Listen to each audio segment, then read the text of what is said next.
আসসালামু আলাইকুম ভিউয়ার্স। গত পর্বে আমরা দেখিয়েছিলাম প্লাম্বিং ড্রয়িং এর গ্রাউন্ড ফ্লোর এবং বেসমেন্ট ফ্লোরের যে ড্রেনেজ সিস্টেম নিয়ে আলোচনা।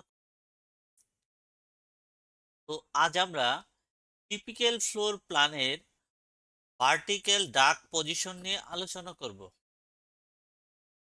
টিপিক্যাল ফ্লোরের ডাক ভার্টিক্যাল ডাক পজিশন নিয়ে আমরা যখন করব তখনই আমরা সর্বপ্রথম যে আর্কিটেকচারাল প্ল্যানটা আছে এই প্ল্যানের এইখানে, যদি এইখানে আমাদের এখানে এই যে দেখেন টয়লেটের এখানে যে ফিকচার গুলো আছে, আমাদের যদি ফিকচার না থাকে তাহলে আমাদের এই ফিকচার গুলো বসায় নিতে হবে।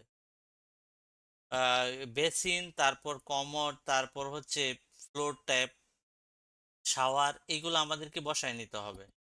এবং যদি এর পাশে যদি ডাক না থাকে তাহলে আমাদের এই ডাকগুলোকেও বসায় নিতে হবে। তো যদি আমাদের এরকম যদি একটা টয়লেট থাকে, যদি আমাদের ড্রাগ না থাকে তাহলে এইভাবে আমাদের ড্রাগ ক্রিয়েট করতে হবে। তো এখানে আমরা এই ড্রয়িংটা আমরা ড্রাগ সলভ করেই করছি, এটা নিয়ে আমরা আলোচনা করব। দেখেন যে এইখানে যখন আমি একটা ভার্টিক্যাল পাইপগুলো আগে আমি অ্যারেঞ্জ করব, তারপর হচ্ছে এটার ভিতরে ওয়েস্ট ওয়াটার লাইন আছে, তারপর ওয়াটার সাপ্লাই আছে, এইগুলো করব। তো আজকে আমি শুধু টিপিক্যাল ফ্লোরে যে কি মানে ভার্টিক্যাল ডাক্টের ভিতরে যে পাইপগুলা থাকে এগুলা নিয়েই কথা বলবো।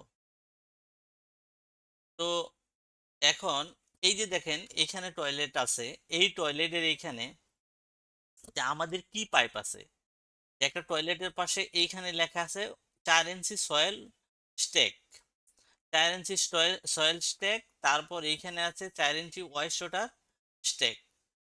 4 ইঞ্চি সয়েল স্টেক যেটা আপনি দেখতে পাচ্ছেন, এই সয়েল স্টেকটা সাধারণত আমরা এখানে অ্যারেঞ্জ করছি এই জন্য এইখান থেকে, এই সয়েল পাইপ থেকে সরাসরি আমাদের এই কমোটে থেকে এই ময়লাটা এটা চলে যাবে, একটা পাইপ দিয়ে এটা চলে যাবে। আপনি সবসময় মাথায় রাখবেন যে টয়লেট বা কিচেনের ভিতরে যদি পানি থাকে, পানির জন্য আমরা সাধারণত ওয়েস্ট ওয়াটার যে এটা পানি আছে এই পানির গুলা যাওয়ার জন্য একটা পাইপ ইউজ করি। আর কমোড বা বেসিন, কমোড কমোড এবং প্যানের জন্য আমরা সয়েল পাইপ ইউজ করি। তো আমরা ক্লিয়ার হয়ে গেলাম যে পানি যাবে, পানিটা হচ্ছে ফ্লোর ট্যাপের জন্য আমরা 4 ইঞ্চি পাইপ ইউজ করি, আর সয়েল পাইপের জন্য আমরা 4 ইঞ্চি পাইপ ইউজ করি। এখন হচ্ছে যে এই যে সয়েল পাইপটা দেখতে পাচ্ছেন, এটা সাধারণত এটা আমরা এই পাইপটা ইউজ করার জন্য এই সয়েল পাইপটা আমরা দিছি। এই পাইপটা এই আপনারা একটু ধৈর্য সহকারে বোঝার চেষ্টা করবেন যে এই দাগটা আপনি যখন করবেন তখন এই ওয়াল থেকে অবশ্যই যেন 1 ইঞ্চি দূরে থাকে। 1 ইঞ্চি দূরে থাকলে হয় কি, যখন আপনি পাইপের যে আহ, কাজ করবেন বা ক্লেম টেম দিবেন, এইখানে যেন ইজিলি ভাবে কাজ করতে পারে। তারপর হচ্ছে এটা হচ্ছে ওয়েস্ট ওয়াটার পাইপ, তারপর হচ্ছে এটা হলো সয়েল পাইপ। দেখেন সয়েল পাইপের পাশে একটা 2 ইঞ্চি ব্যান্ড স্টেক আছে। এই 2 ইঞ্চি ব্যান্ড স্টেক হচ্ছে যে এই যে আমাদের এখানে সয়েল পাইপ ওয়েস্ট ওয়াটার পাইপের মাঝখানে যে 2 ইঞ্চি ব্যান্ড স্টেকটা, এই গন্ধটা দূর করার জন্য সাধারণত এই 2 ইঞ্চি ব্যান্ড পাইপটা দেওয়া হয়েছে। আপনাদেরকে আরো ভালোভাবে বোঝানোর আমি সেকশনটা দেখাই, তাহলে আপনারা আরো ভালোভাবে বুঝতে পারবেন।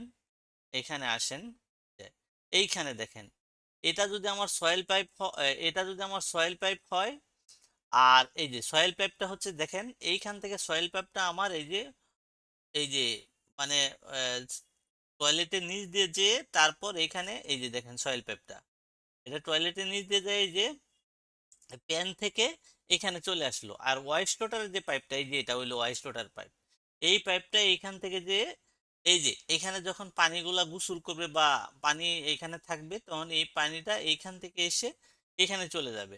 এখন এই সয়েল পাইপ এবং ওয়েস্ট ওয়াটার পাইপের মাঝখানে যে এই যে 2 ইঞ্চি ব্যান্ড পাইপটা দেখতে পাচ্ছেন, এই ব্যান্ড পাইপটা যায়, গন্ধটা যেন ফ্লোরের ভিতরে না যায় এই জন্য গন্ধটা এখানে এইখানে এই জন্য 2 ইঞ্চি ব্যান্ড পাইপ দেওয়া হয়েছে। ঠিক আছে, এখন আমরা আবার প্ল্যানে চলে যাই।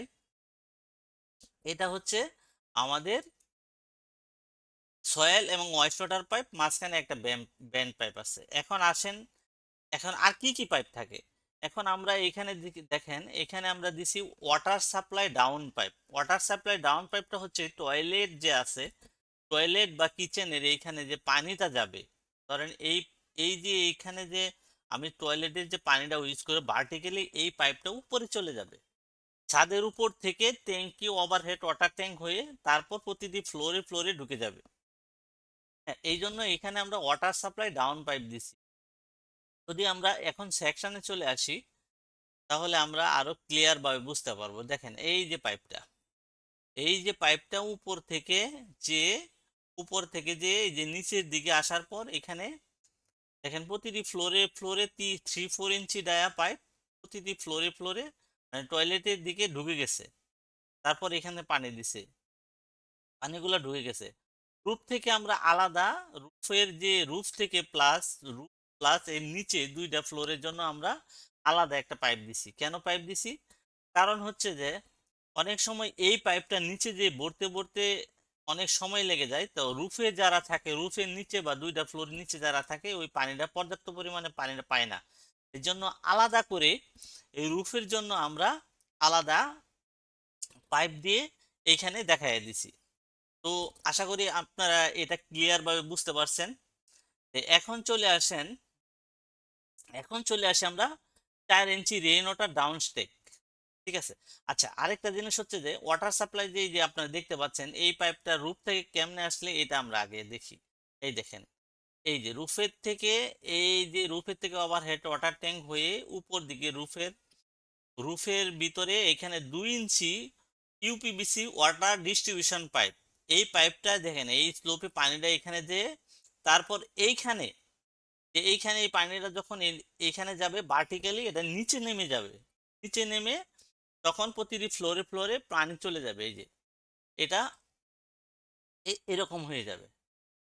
তো এটা দেখলাম আমরা। এখন আসি এইখানে, এখানে আর কি পাইপ আছে আমাদের? এখানে আছে 4 ইঞ্চি রেইন ওয়াটার ডাউন স্টেক। তার মানে হচ্ছে যে বৃষ্টির যে পানিটা আছে এই বৃষ্টির পানিটা আপনার নিচে চলে যাবে। এই জন্য ডাক্টের পাশে আমরা একটা আলাদাভাবে রেইন ওয়াটার পাইপ দেখাইছি। এই রেইন ওয়াটার পাইপটা সাধারণত কোথায় কোথায় হবে, যে কর্নারে, যে আপনার বিল্ডিং এর যে স্লোপে থাকবে তো কর্নারে কর্নারে হবে, যে ডাক্তের কর্নারে। আপনার সব ডাক্তের ভিতরে দিতে হবে এরকম কিছু না। আমাদের ফ্লোর যদি ধরেন 720 স্কোয়ার ফিটের জন্য আমাদের একটা রেইন ওয়াটার পাইপ লাগে। তো আমরা যদি আমাদের ফ্লোর যদি হয় 2000 স্কোয়ার ফিটের মতো, তাহলে আমাদের 3টা রেইন ওয়াটার পাইপ দিলেই হয়ে যাবে। দেখেন এইখানে কিন্তু আমাদের কোনো রেইন ওয়াটার পাইপ নাই। এই ডাকটা কিন্তু উপরে আবার কোনো কোথাও টয়লেট আছে, এই জন্য এইখানে একটা ডাক্তার দেয়া পার্টিকেলে নামানো হয়েছে। এই যে এইখানে এই যে দেখেন রেইন ওয়াটার পাইপটা এখানে দেখা যাচ্ছে। এখন আমরা যদি রুফে চলে আসি, রুফে যদি আসি দেখেন এই যে স্লোপ আকারে এখানে দেখানো হয়েছে যে এই যে পানি, বৃষ্টির যে পানিটা আসে এই পানিটা এখানে এই রেন ওয়াটার পাইপের এখানে ঢুকে ভার্টিক্যালি নিচে চলে যাবে। তো আমরা গত পর্বে দেখেছিলাম যে গ্রাউন্ড ফ্লোর এন্ড বেসমেন্ট ফ্লোরে ড্রেনেজটা, যে এই যে ড্রেনেজের যে ড্রেনেজটা দেখতে পাচ্ছেন ঘুরতেছে, এই ভার্টিক্যাল পাইপের ভিতরে যে পানি বা ওয়েস্ট ওয়াটার যে মলগুলা আছে এটাই নিচে যায়, ড্রেনের ভিতরে যায় হিট হয়ে ঘুরে। ঠিক আছে, এটা হচ্ছে আমাদের এটা। তে এখন এখন আসি আপনার এখানে। দেখেন এইখানে এই পাশে যে প্লান্টার আছে, ধরেন এখানে একটা প্লান্টার আছে, প্লান্টার এখানে আমরা 2 ইঞ্চি ওয়াটার ডাউন স্টেক দিয়েছি। কেন দিছি? কারণ এইখান থেকে যদি আপনি এখানে প্লান্টার আছে, অনেক সময় হয়তো প্লান্টারের ভিতরে আপনার গাছপালা বা আবি যাবে এইগুলা দেওয়া থাকে, তো এইখানে অনেক সময় পানি দেওয়া থাকে, এই পানিটা কোথায় যাবে? তো এইখানে কর্নারে আমরা একটা 2 ইঞ্চি ওয়াটার ডাউন স্টেক দিয়ে দিছি। ঠিক আছে, এইখান থেকে এই পাইপটা নিচে চলে যাবে। দেখেন এইখান থেকে এইখানে কিন্তু আমরা প্লান্টারে কোনো কোনো কিন্তু রেইন ওয়াটার পাইপ দেখাই নাই। কেন দেখাই নাই? কারণ হচ্ছে যে এই টয়লেটের পাশ থেকে আমরা এই পানিটা কি করতে পারবো, নিতে পারবো। যদি পাশাপাশি থাকে বারান্দা বা প্লান্টার, যদি পাশাপাশি থাকে ওয়েস্ট ওয়াটার বা এই আশেপাশে যদি থাকে, তাহলে আপনি ইজিলি ভাবে নিতে পারবেন। আর যদি আপনি দূরে থাকে সেই ক্ষেত্রে আপনাকে আলাদাভাবে 2 ইঞ্চি পাইপ দিতেই হবে। 2 ইঞ্চি পাইপ দিয়ে দিলে এইখান থেকে কোনো পানি বা নিষ্কাশনের জন্য ওই পানিটা যেন নিচে চলে যায়, এই জন্য এটা দেওয়া হয়েছে।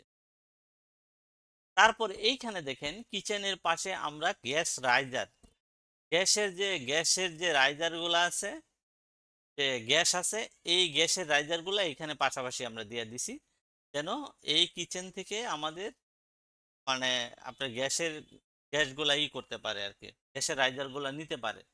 তো এইখানে এই দেখেন, এইখানে পাশে কিন্তু এখানে একটা টয়লেট আছে, তারপর এইখানে আমাদের এখানে দেখেন একটা কিচেন আছে, তারপর এখানে একটা টয়লেট আছে। তো আমরা তিনটা টয়লেট, কিচেন, টয়লেট, তিনটা সমন্বয়ে কিন্তু আমরা একটা ডাক্ট করছি। কেন? এটা পাশাপাশি আছে, তাহলে আমাদের একটা পাইপ দিয়েই এই টয়লেট, কিচেন এবং দুইটা টয়লেট কাভার হয়ে যাবে। আমরা যদি আলাদা আলাদা ভাবে ডাক করে, এই ধরেন এখানে টয়লেটের জন্য আমাদের আলাদা করে একটা ডাক করে দেই, তারপর এই টয়লেটের জন্য আলাদা দেই, বা এই কিচেনের জন্য আমাদের আলাদা দেই, তাহলে আমাদের অনেক খরচ, কষ্ট অনেক বেশি পড়ে যাবে। ঠিক আছে, এই জন্য আমরা একটা ডাক দিয়ে যদি আশেপাশে থাকে দুই একটা টয়লেট, তো এই একটা ডাক দিয়ে কিন্তু সলভ করা যায়। আর হচ্ছে যে এইখানে এটা দিলাম, দেখেন এই পাশেও কিন্তু আমাদের একটা প্লান্টার দেওয়া আছে, 2 ইঞ্চি ওয়াটার ডাউন স্টেক এখানে। আবার এটা অনেক সময় এরকম হইতে পারে যে আমি যদি চাইতাম, তো এখানে কিন্তু রেইন ওয়াটার পাইপ দেওয়া, 4 ইঞ্চি রেইন ওয়াটার পাইপ দিয়ে এটা আমি ছাদে নিয়ে তারপর এটা আমি রেইন ওয়াটার পাইপ হিসাবে দেখাইতে পারতাম। এই কর্নারে দেখানোর উদ্দেশ্য হচ্ছে যে কর্নারে দেখাইলে হয় কি, আপনার রুফে যখন ছাদটা করবে এখানে স্লোপ আকারে যে পানিটা, এখানে স্লোপি আকারে যে এখানে মানে আপনার পানিটা, ছাদটা সুন্দর এবং ক্লিন থাকবে। ঠিক আছে, এটা হচ্ছে আমাদের এই যে আহ, এটা হচ্ছে আমাদের ভার্টিক্যাল ডাক্ট পজিশন। এইভাবে আমাদের প্রত্যেকটি ভার্টিক্যালের ডাক্টের পজিশন গুলা করতে হবে। দেন তারপর হচ্ছে আমাদের অন্য অন্য কাজগুলা করতে হবে। তো আমি ভিডিওটি শর্টকাট করে আপনাদের ছোট ছোট করে বোঝানোর চেষ্টা করতেছি। প্লাম্বিং এর আরো অনেক সুন্দর সুন্দর ভিডিও আমি আরো আপনাদেরকে দিব। আর এই ভিডিওটি করার উদ্দেশ্য হচ্ছে যে আমি আসলে এর আগের ভিডিওতে বলেছিলাম যে আমি আসলে উদ্দেশ্য নিয়ে এই ভিডিওগুলো করি। যদি আমার এই ভিডিওটি ভালো লাগে, তাহলে আমার একটাই রিকোয়েস্ট, আমার জন্য দোয়া করবেন, আমার পরিবারের জন্য দোয়া করবেন, আমার পাশে থাকবেন, আমার চ্যানেলটি সাবস্ক্রাইব করে রাখবেন। তাহলে আমি অবশ্যই নতুন নতুন ভিডিও বানাইতে উৎসাহিত হব। আর যদি আপনারা যদি সাবস্ক্রাইব না করেন, তাহলে আমি বুঝবো যে আমার ভিডিওটি হয়তো ভালো লাগতেছে না আপনাদের, এই জন্য আমি নিরুৎসাহিত হব। তো আমি আশা করি আমি আমার পক্ষ থেকে যথেষ্ট বোঝানোর চেষ্টা করি আপনাদেরকে, যেন আপনারা বুঝে ভালোভাবে শিখে যদি ভালো কিছু করতে পারেন, যে আমাদের জন্যই ভালো হবে, আমাদের দেশের জন্যই ভালো হবে।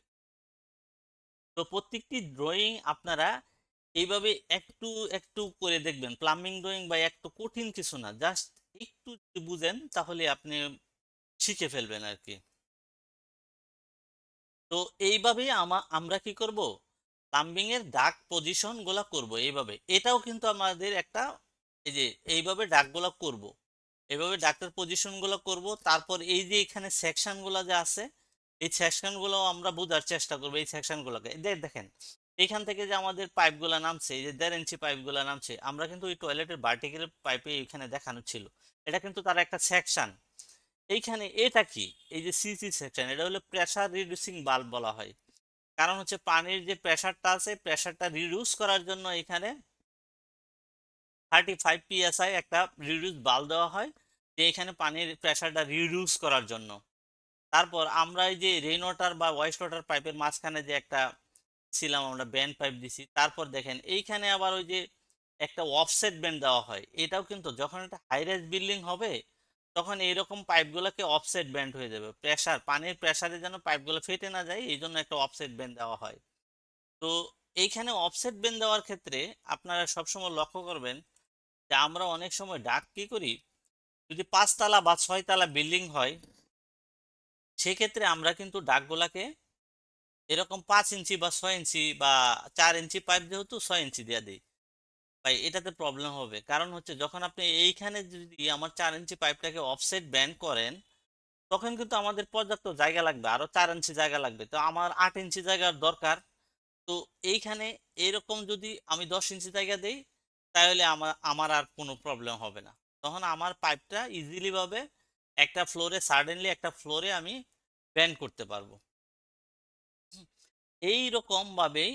আর আরেকটা জিনিস হচ্ছে, যদি আপনার টয়লেটে যদি কোনো একটা ফ্লোরে প্লাম্বিং করতে যে আপনাকে অনেক কিছু নিজে নিজে সলভ করতে হবে, তো অনেক সময় আর্কিটেক্ট আপনাকে ফ্লোর প্ল্যানের ফিকচার, তারপর ফিকচার গুলা ডাকগুলা দেওয়া থাকে, ভালো ভালো আর্কিটেক্ট এইগুলা দিয়ে দেয়। আর যদি নর্মালি আমরা প্ল্যান করি, তখন কিন্তু আমাদের এই প্ল্যান গুলাকে ফিকচার গুলাকে আমাদেরই সলভ করতে হবে।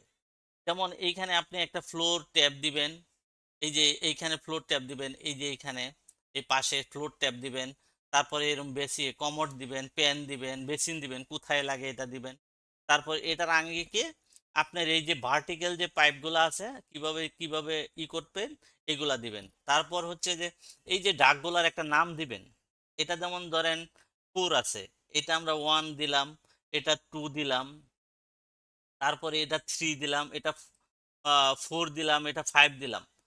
তখন হয় কি, আপনি যখন এইভাবে নাম্বারিং করে কাজ করবেন তখন আপনার একটা সুবিধা আছে। সুবিধাটা হইলো, যেমন এইখানে দেখেন, এখানে হচ্ছে যে ডাক্টিং ওয়ান। ডাক্টিং ওয়ান মানে কি, ওই ডাক্টের ভিতরে আমার একটা টয়লেটের পাইপটা এইভাবে কোন ফ্লোর পর্যন্ত গেছে, দেখেন এটা কিন্তু গ্রাউন্ড ফ্লোর পর্যন্ত চলে আসছে। আর এই ডাক্টের 2 নম্বর ডাক্টটা কিন্তু এটা আমার ফার্স্ট ফ্লোর পর্যন্ত চলে আসছে। তাইলে হয় কি, আপনার ড্রয়িং গুলো নিখুঁত ভাবে করতে পারবেন, ডাক্টিং এর নামগুলো দিলে নিখুঁত ভাবে করতে পারবেন। এরকম নিখুঁতভাবে আপনি ড্রয়িং গুলা করতে পারবেন। তো আমরা আজকে ভার্টিক্যাল পাইপ নিয়ে আলোচনা করেছি, কিন্তু আমরা এর গত পর্বে গ্রাউন্ড ফ্লোর এবং বেসমেন্টের ড্রেনেজ সিস্টেম নিয়ে আলোচনা করেছিলাম। তাহলে আমার যদি গ্রাউন্ড ফ্লোর এবং ড্রেনেজ সিস্টেম নিয়ে ওই ভিডিওটা দেখেন, তাহলে আপনার এই টিপিক্যাল ফ্লোরে যে ভার্টিক্যাল ডাক পজিশনটা নিয়ে আলোচনা করছি, তাহলে আপনার ড্রয়িং বুঝতে আরো ক্লিয়ার হয়ে যাবে। তো আমি চাচ্ছি যে আপনাদেরকে ছোট ছোট করে, মানে পার্ট পার্ট করে ভিডিওটি মানে আপনাদেরকে বোঝানোর চেষ্টা করতেছি। আমি জানি না আপনাদেরকে কতটুকু বুঝাইতে পারতেছি। মানে যদি আমি কোনো কিছু মানে বোঝানোর আমার ঘাটতি থাকে তাহলে আমাকে কমেন্টস করেন, তাহলে আমি ইনশাল্লাহ চেষ্টা করব আপনাদেরকে আরো সুন্দর করে বোঝানোর জন্য। এরকম আপনি এই নিচে এইভাবে টাইটেলে এইভাবে দিয়ে দিবেন যে 5th ফ্লোর বা ভার্টিক্যাল ডাক পজিশন, তারপর এইখানে লিখে দিবেন 4th ফ্লোর ভার্টিক্যাল ডাক পজিশন। এটার যে পজিশন আছে এইগুলো আপনারা এইভাবে দিয়ে দিবেন আর কি। তাহলে হবে কি, যে আপনার ড্রয়িং গুলা বুঝতে সুবিধা হবে আর কি। তো প্লাম্বিং ড্রয়িংটা আপনি নিখুঁত বোঝার চেষ্টা করবেন। প্লাম্বিং ড্রয়িং এ ভাই অনেক ডিটেলিং আছে, দেখেন এখানে অনেক ডিটেলিং আছে। তো একটা ভিডিওতে আমার এত ডিটেলিং বোঝানো আসলে পসিবল না। আমি হয়তো বুঝাইতে পারবো, তা আপনাদের জন্য বোঝানো অনেক কঠিন হয়ে যাবে। তো আজকের ভিডিও এই পর্যন্তই। সবাই ভালো থাকবেন। আর আমার এই চ্যানেলটি যদি আপনাদের ভালো লেগে থাকে, তো অবশ্যই আমার পাশে থাকুন, আমার চ্যানেলটি সাবস্ক্রাইব করে রাখবেন। আসসালামু